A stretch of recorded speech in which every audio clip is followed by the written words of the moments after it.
So today we're going to talk about Yoru, because whilst Yoru is certainly not in the same sorry state that he once was, and the redesign of the agent was a massive step in the right direction, there is still a problem for Yoru in Valorant. After the rework, Yoru has become an agent that has seen an uptick in his ranked play, and he's started to see some pro play as well, but he's still on the outskirts, some fringes of the meta, and is still a niche pick overall. And a key reason why Yoru is still a niche pick, particularly at the highest levels of the game, is because Yoru seemingly can't find long-term sustained success. Once the surprise factor of Yoru is gone, he seems to be no longer useful. Now, this isn't a game-breaking problem or one that needs to be addressed urgently by Riot, but if you are hoping for the Yoru meta anytime soon, well, you might be waiting a very long time.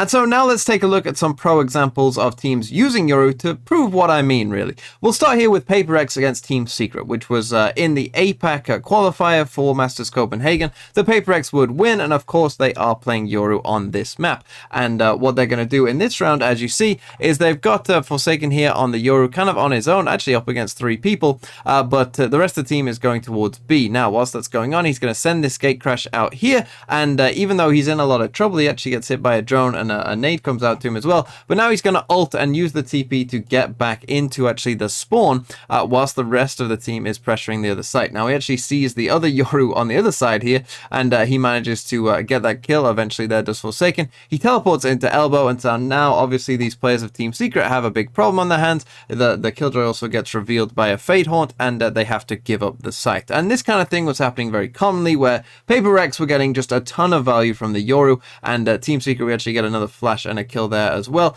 Team Secret seemingly didn't know what to do with it, and they would go on to win this round and win this game convincingly 13-2.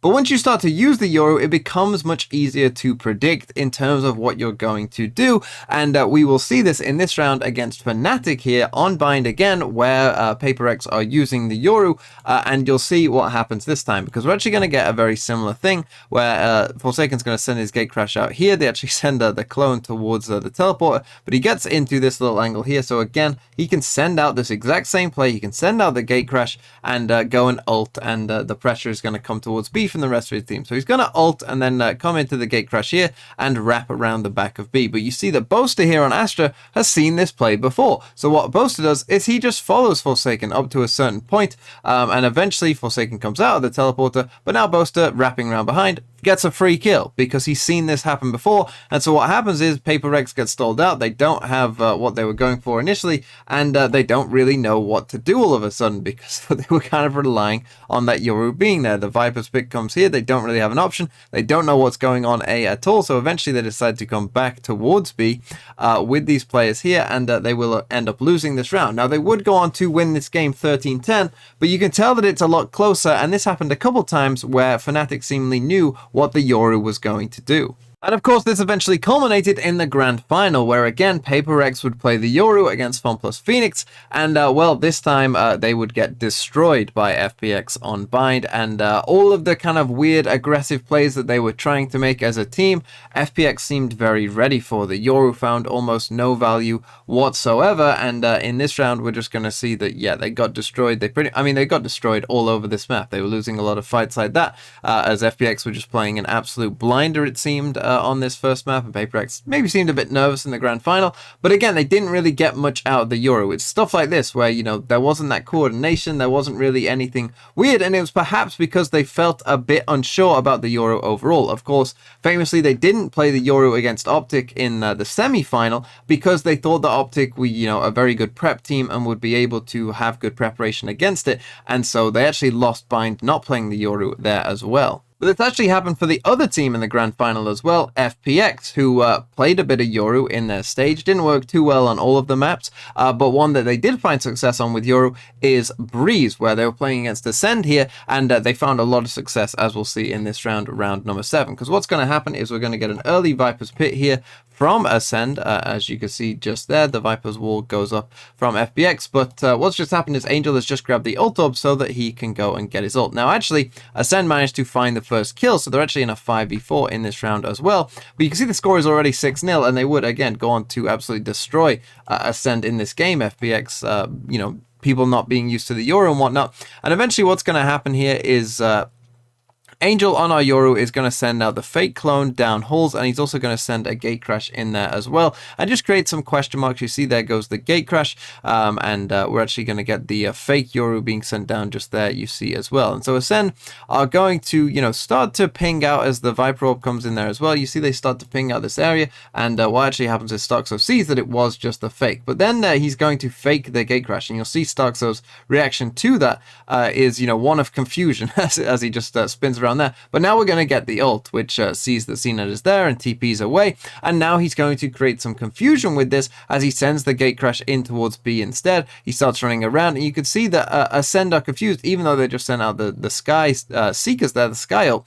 They don't really know what's going on, and so eventually what happens is Angel TPs in here. We're going to get a dart towards the back of the site. You see Vac is now confused as well as what's going on, and he dies, and they give up this B site. And now, because so much chaos has been caused by the Yoru, what's going to happen is eventually Suigetsu here, just lurking in towards mid, he's going to find a free kill there, and then CNET and Starkso decide that, you know, they need to deal with that, so they come back and try and deal with Suigetsu. But the thing is, he's going to live for so long that it, you know, means that essentially they don't have time to defuse the spike. That by the time that they've killed him, Zeke also falls here as well to a flash, and there you go. And this is kind of how it was going overall. We end up in this 3v2 here, but as I said, the time was running too low, so Getsu had caused such a distraction, and the Yoru really helped them there win a 4v5 that, you know, would have been a difficult situation, but the Yoru just created so much chaos, caused the rotations, and then, you know, very quickly was able to get onto B and get a kill that, you know, it really did open up the round for FPX, who again would go on to win this game very comfortably. But now let's take a look at another example where FPX would now get destroyed after playing Yoru against Guild at Masters Copenhagen, where in this round we're going to get the Viper's Pit, and again, it's because there really seems to only be so many things that you can do with the Yoru, which he gets safe here, getting that first kill on Suigetsu right there. But now we obviously just saw a 4v5 where the Yoru was able to have big impact, but this is kind of how this game went. And after the game, FPX would say that, you know, well, Guild heavy counter-stratted what was going on. Russ actually sees Angel there as he's jump peeking it, and Angel is going to eventually send his gate crash in down here, as you see, as they go for this B play. But you see that this time he's just going to actually go for the TP. He tries to flash, it doesn't quite work, and Russ is able to get a free kill because they had studied where the Yoru is going to send this. And in this game, FPX would get absolutely destroyed, even though that, you know, they were destroying teams before. As soon as a team kind of gets, you know, kind of used to what's going on with the Yoru, it becomes extremely easy for them to be able to counter that. And you see that this was a flawless round for Guild overall, and really this was a flawless game from Guild overall as they destroyed FPX. And don't get me wrong, this isn't exclusive to only happening to Yoru as well. We have seen it with some other agents. Cypher, I think, is a good example as well, where once you know the setups, Cypher becomes quite a bit worse on certain maps. But if you haven't seen a Cypher on a map for a certain amount of time, you can get a lot of value from that Cypher and win games pretty easily, as Mech showed against Ascend here on Bind, as that is exactly what we will see in this game, where I think Mech end up winning this game 13-7, and a large part of this was because they had some really interesting, unique Cypher setups. What's going to happen here is actually we just get a little battle between the Sky and the Chamber here, where the Sky has just destroyed the Chamber trap. The Chamber starts to come back in towards here. We get a kill from Redguard there just towards a short, but we get this Cypher cam, and the Sky just flashing off the contact of the Cypher cam, and they get a free kill. And they had all these kind of setups continually set up across the map, and they were getting a lot of value from it because, of course, Ascend weren't used to seeing a Cypher on this map and not used to dealing with those setups.